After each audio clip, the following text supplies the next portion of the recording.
Здравейте, това съм аз преди 10 месеца. Сега ще ви разкажа моята история, как успях да сваля 48 кг благодарение на dietata.com, както и на прекрасните консултанти.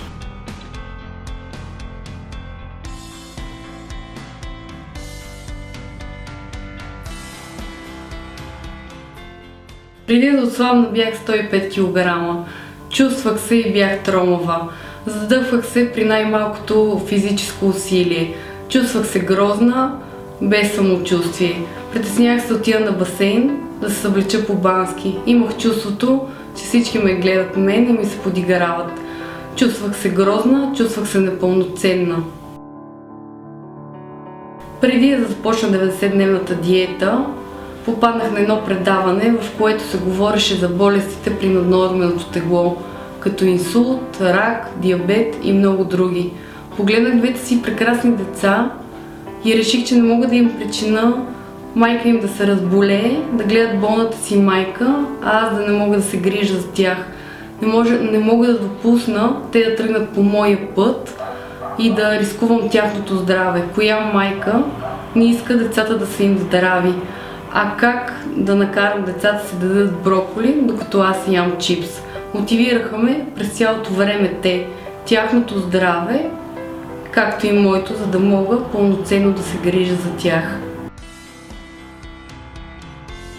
Дълго време не бях се виждала с близка моя приятелка, която ми направи впечатление, че има доста променена фигура.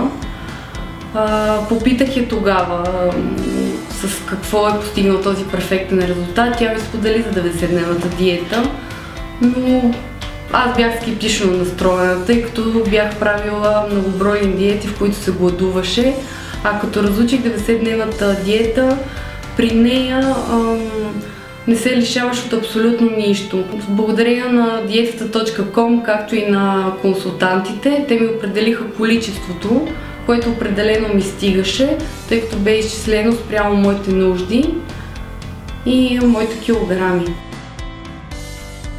Откакто свалих 48 кг, аз се чувствам наистина нов човек. Чувствам се щастлива, чувствам се горда със себе си. Чувствам се пълноценна, пълна съм с енергия, спа спокойно. Радваме това, че 90-дневната диета ме научи да се храна здравословно. Сега ще видите снимки от моето поетапно отслабване от 105 на 57 кг. Искам да кажа на всички хора, които не вярват, че това съм аз и че съм успяла за 10 месеца да постигна този резултат, да имат воля, да имат постоянство, да имат желание и ще постигнат резултата, който аз съм постигнала.